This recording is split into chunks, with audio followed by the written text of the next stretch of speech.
Hi, students. How are you doing? Welcome to cimnanya, and thank you all so much for all the love and support. Hope you all are doing great. So I came across this video Lady Pump made, right? And I am going to say shame on you because it's only a silly person that will come like man camera and say something like this on the camera and post it, right? Very disrespectful and disgusting attitude. And also you are ugly. I am not lying to you. And I want you to know that if you have plans of leaving, you better start getting your passport ready because, I mean, it's definitely going to happen and there will be need for you to leave, right? All you all know how to do is come on camera and say some disgusting thing about people that look like me and you think that it's okay. That is not okay.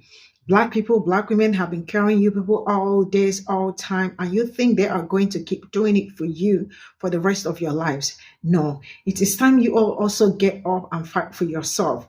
The other time it was you people asking black people to help you to come and fight for the people you all voted in for. Run the signers and the rest of them, right? And you all said it is not in your nature to come out to speak. It better be in your nature to come out to speak because you all will definitely smell the rod you all are planning to mount. And let me tell you all this, it's already becoming uninteresting anymore coming out here to see grown adults coming out here to rant. Let's get into this video. I swear on my dad's grave, if this stupid ass bitch Kamala Harris wins the fucking election, I'm moving out of America, boy. I swear on everything. First and foremost, there's only one stupid B, and I can assure you it's not Vice President Kamala Harris.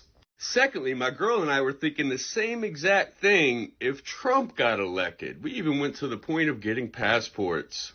But now, we out here hanging. See you later, Lil Pump. Enjoy life as an expat.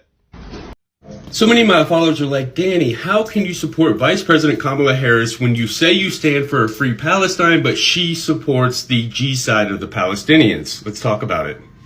First and foremost, I don't believe anybody actually supports the G side of the Palestinians. I believe that there are people who are ignorant or have supported policies that have ultimately led to this genocide. But now that we've got more information being released with the advent of social media, more people are becoming educated on this topic. For instance, I was raised to be a white Christian nationalist. I didn't know any better. I was taught that Palestinians were animalistic, that they were savage. I was taught that Muslims were terrorists and jihadists. And growing up in my community, we were always taught that Israel and the Israelis were God's chosen people. And there's people in my community who still believe that today. And the truth is, no matter what president we put in the White House up to this point in history, they are going to be pro-Israel. But the tide is certainly turning. The ICJ actually just ruled what the Israelis are doing to the Palestinians amounts to a apartheid. Now, this is something that the Palestinians have been screaming for 75 years and no one would listen. Now, obviously, many of these politicians are influenced by money, particularly the AIPAC money. And what we are now learning is that we can be anti-Zionist without being anti-Semitic. Now, when it comes to Vice President Kamala Harris, she has expressed that she supports a two-state solution. Governor Walz, who is her running mate, has been very clear where he stands on the Israeli-Palestinian issue. And I believe anybody with compassion, empathy, and integrity can change and they can evolve. If you held me to the same standard of who I was just a few years ago, then you would say that I'm very much pro-G side of the Palestinians. But I'm not that person anymore. And many people are like, why don't we just vote for a third-party candidate like Jill Stein? And the truth is because she will never win. We are not at that point yet in this country. And I know I'm saying this from a very privileged position, but I believe it's easier to change one heart and mind, Vice President Kamala Harris, than it is to change millions of hearts and minds to get to vote for a third-party candidate. It's just that simple for me, the math. I believe there's millions of us that can change Vice President Kamala Harris's mind long before we can change millions of other people's minds. Because one thing I do know about her is that she is filled with compassion and empathy, and she is willing to listen, unlike her opponent. So yes, in 2024, I understand that I have the privilege to not be a single issue voter, but a big issue for me is my ability to even vote in the first place because I cannot. And if the Republican candidate gets in, that won't get any better for me. So 2024, I am supporting Harris and Walls and using my voice and platform to get people to support her, so one day I can maybe get my rights back as well. Because we are not going back. Harris Walls 2024, let's go. Black women are expected to do so much labor for everybody else. And what's so fascinating about that is people want us to do the labor. They want us to teach people. They want us to explain stuff to people. And we get met with so much vitriol just by doing the things that people want us to do. And that's coming from people in our community and outside of our community. It's like every single thing that we are praised for and that we are wanted to do, we are also shamed for it. It's like we're expected to stick our necks out on the chopping block, and we're expected to just take whatever comes toward us, and then we can't complain about it. I've had people upset with me that it's certain things I didn't talk about, that it's certain conversations I didn't add to.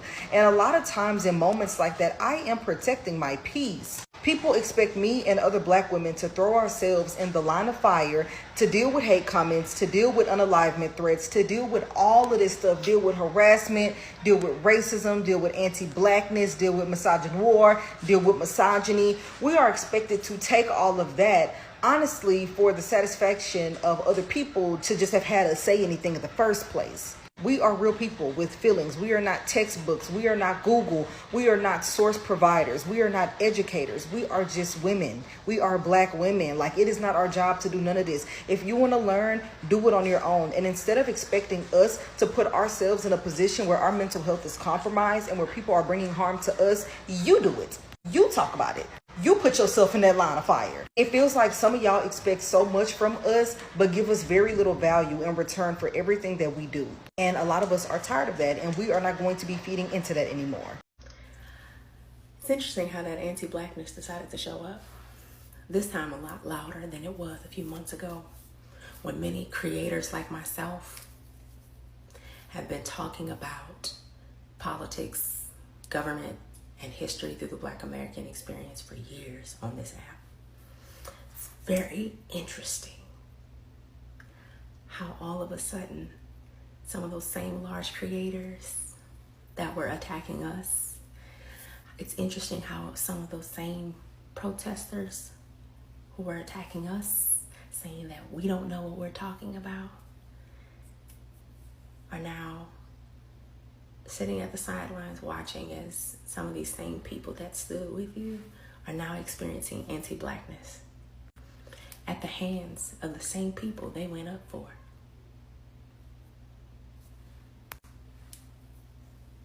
It wasn't like we said the whole reason why you were protesting wasn't purposeful or necessary.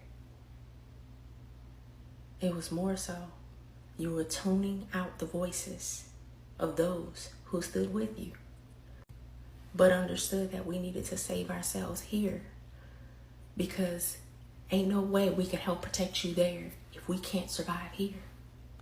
So to suggest that a people that have been here since the 1600s through enslavement, that fought for their liberation in the 1800s, that got their liberation, that led to 3 amendments to the Constitution, that now is cited every time you fight for your liberation here in this country, is very telling. It's you suggesting that we don't know what we're doing, that we are blindly following somebody, and we don't know what we're doing. We've had parents, grandparents, great-grandparents, ancestors, and so forth fight for our liberation and have had to pass down how we do it to the next generation. So we will be passing down how we fight for our liberation to the next set of children, because we've been here, we've been fighting, we've been on message. It's you that just showed up here. It's you who have the privilege to benefit from that liberation that we fought for. And it's not like we're saying you don't deserve it. It's us telling you to suggest that we don't know what we're doing. You need to sit back and unpack your anti-Blackness and understand The reason why you are here with any set of rights is because Black people fought and died for theirs. Your rights and liberation is a byproduct of that fight. So to suggest we don't know what we're doing, your anti-Blackness is showing. I hope you do better. Hello everyone. So you know how when you're traveling on an airplane and the flight attendants are going through the safety procedures and they talk about how in the case of an emergency, if you're traveling with children or someone who might need assistance, that you have to help yourself before you attempt to help anyone else? That is the line of thinking that I need you guys to take into this next presidential election. The truth of the matter is that if we are here having to fight for our own rights and our own freedoms, we cannot possibly show up in the way that we want to or the way that we should to fight for other people's rights and freedom. And I know what some of you are going to say. That sounds fucked up and selfish and ridiculous. And I would absolutely agree with you. But that does not make it any less true. Kamala Harris is our only option. And I know that you don't like that. But again, that does not make it any less true. There are genuinely no other viable, reasonable, there's no other options. And I know some people will say you can vote third party. When is the last time that a third party candidate won the presidency?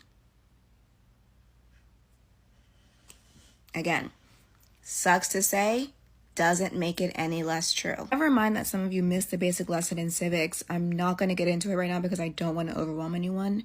But Google is free. I am begging you to use it. To get on here and send someone hate for facing and realizing the hard truth is fucking disgusting, and you should be ashamed of yourself. Furthermore, if someone is using their platform, no matter how big or small it is, to try to tackle a social injustice or an oppression, and you get online to use your platform to try to play the oppression Olympics whataboutism game because you feel like they're not addressing the thing that you feel like they should address, your activism is performative. Every social injustice, every act of oppression deserves its own time and attention.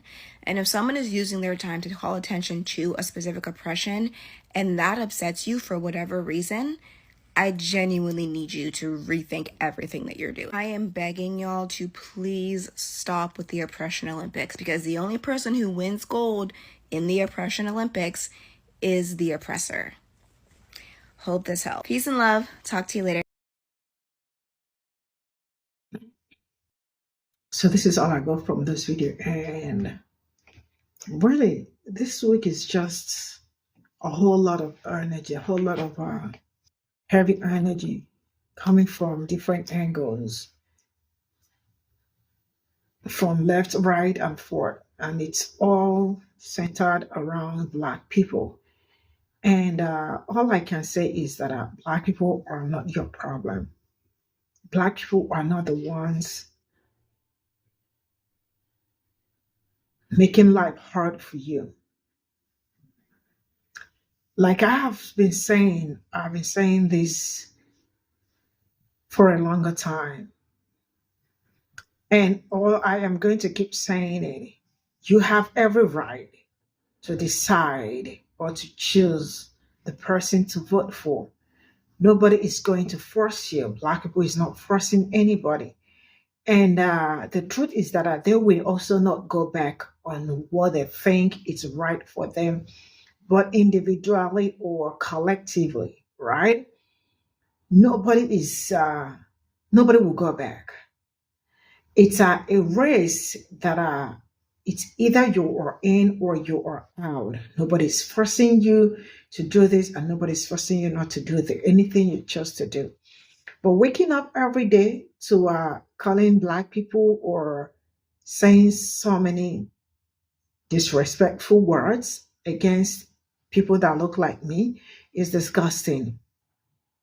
And you all have joined or are using the oppressor's mode. It's only when they only come when it suits them. They only show up when it is okay for them. The way they say they want Black blues, but they don't want the rhythm and all of that.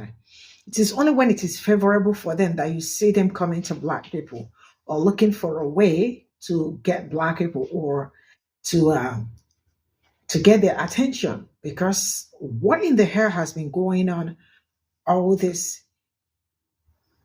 days? Because it's been days, it's been constant batching of people that look like me. What is going on? You always said that you all do not have perhaps most of you, especially the POCs, right? But you all are also acting like the colonial masters. The truth is that I cannot sit back. I cannot. It's to really be a very hard thing to sit back and count how many times Black people came through for almost every one of you. Right? But there is something also I say each time I say this, that Black people probably assisted you at a particular point in time is also not an opportunity to tell you that it is time for you to pay us back. For any help Black people render to anybody, it is not a payback period. It is just something they did because they knew that this is the right thing to do. They did not do it because they were forced. Nobody forced them. Nobody asked them.